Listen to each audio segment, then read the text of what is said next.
Assalamualaikum warahmatullahi wabarakatuh. Anak-anak sekalian yang berbahagia, pada kesempatan kali ini Bapak akan memberikan materi penguatan tentang apa yang sudah kalian diskusikan tadi ya bersama-sama dalam materi pembelajaran kita hari ini, yaitu beriman kepada malaikat Allah Subhanahu wa taala. Sebelum kita lanjut lebih dalam ya tentang apa itu makna beriman kepada malaikat, bagaimana sifat ciri malaikat dan lain sebagainya, maka perlu kiranya kita dapat memahami tentang apa sih makna beriman atau apa sih makna iman itu sendiri. Iman itu terdiri dari 3 ciri. Yang pertama adalah takrir birlisan. Orang yang beriman itu harus diawali dengan mengucapkan dengan lisannya. Hal ini ditandai dengan apa, nak? Dengan kita mengucapkan 2 kalimat syahadat. Ada yang disebut dengan syahadat tauhid, ada yang disebut dengan syahadat rasul.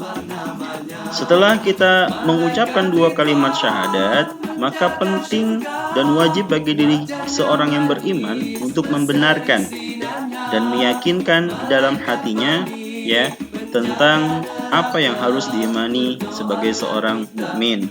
Kemudian orang yang beriman pun harus mengamalkan keimanannya dalam perbuatannya sehari-hari. Maka kaitannya makna beriman kepada malaikat Allah Subhanahu wa taala adalah kita harus mempercayai, meyakini dengan sepenuh hati bahwa Allah Subhanahu wa taala telah menciptakan makhluk yang bernama malaikat, yang mana makhluk tersebut diberi tugas oleh Allah untuk mengatur alam dan mengurus perjalanan alam semesta dan tugas-tugas tertentu lainnya. Ya, dan kita ketahui bersama bahwa beriman kepada malaikat merupakan bagian dari rukun iman yang kedua. Ya. Maka mari sama-sama kita mulai ya satu persatu kita ya perkenalan ya, bahasanya kita mengenal bagaimana sih malaikat Allah Subhanahu wa taala. Ada pepatah mengatakan tak kenal maka tak sayang.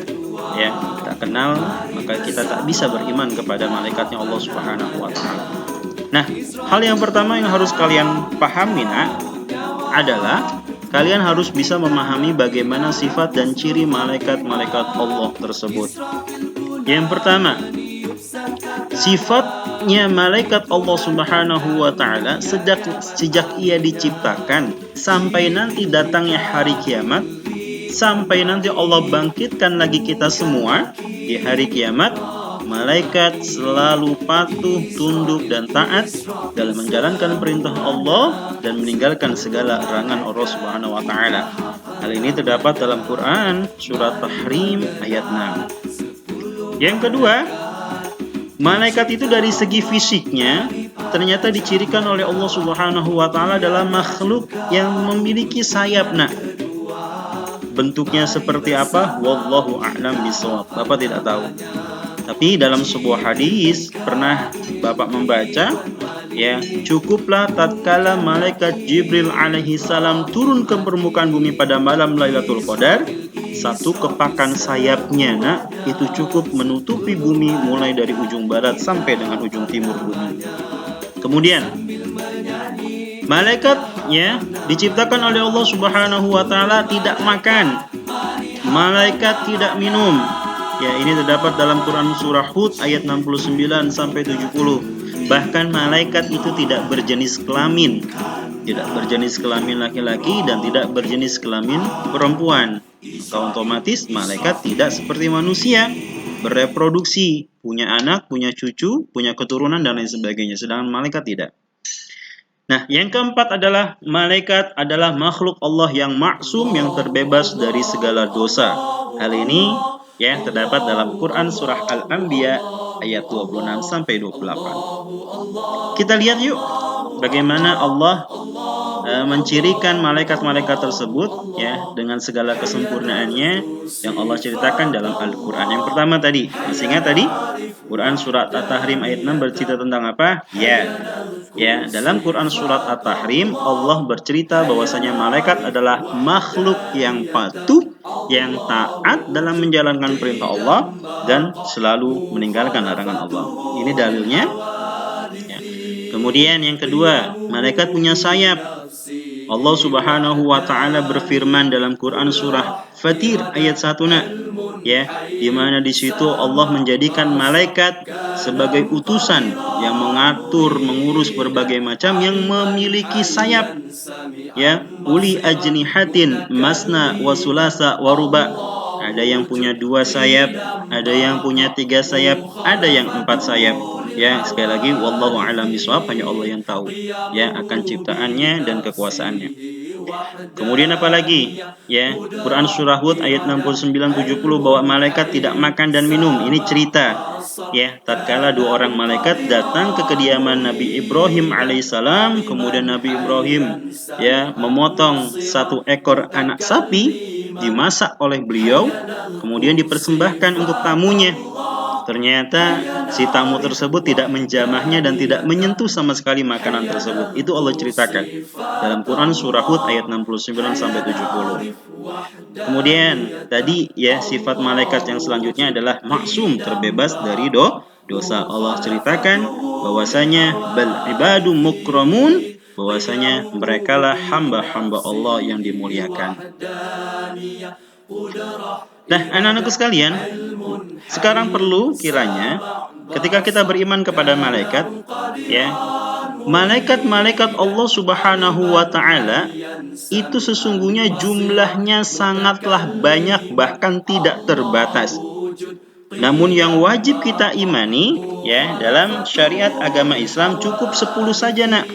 Ada 10 malaikat yang wajib kalian ketahui namanya dan tugasnya masing-masing. Ya, perhatikan di sini. Yang pertama adalah malaikat Jibril alaihissalam, tugasnya menyampaikan wahyu. Kemudian malaikat Mikail menurunkan hujan, malaikat Israfil meniup sangkakala, Israil mencabut nyawa, Mungkar Nakir bertanya dalam kubur, kemudian Raqib nih katanya ada di sebelah tangan kanan kita yang mencatat amal perbuatan baik manusia, malaikat Atid akan di sebelah ya kiri manusia itu mencatat amal buruk manusia, malaikat Ridwan menjaga pintu surga, malaikat Malik menjaga pintu neraka.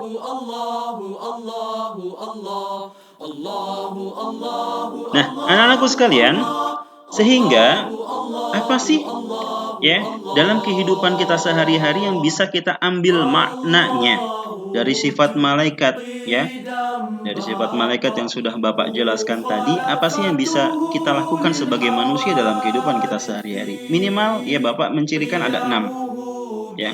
Dengan kita mempelajari beriman kepada malaikat, nah sudah saatnya ya kita sebagai manusia harus memiliki pula sifat ketaatan dan kedisiplinan dalam kehidupan kita sehari-hari. Taat kepada Allah, taat juga dan disiplin dimanapun dan kapanpun kita berada. Disiplin di rumah, disiplin di lingkungan sekolah, bahkan disiplin pada lingkungan masyarakat.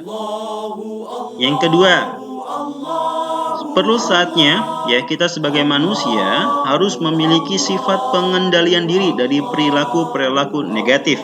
Karena memang malaikat adalah makhluk yang dimuliakan oleh Allah, maka untuk mencapai kemuliaan tersebut manusia harus bisa mengendalikan dirinya dari perilaku negatif. Kemudian harus punya rasa tanggung jawab, mensucikan ya segala pujian hanya kepada Allah Subhanahu wa taala, senantiasa mengajak kepada kebaikan, yang kemudian senantiasa berzikir dan mengagungkan kepada Allah Subhanahu wa taala. Maka 6 sifat ini yang ada pada diri malaikat, seyogianya kita sebagai manusia pun dapat memilikinya dan kita aplikasikan dalam kehidupan kita sehari-hari.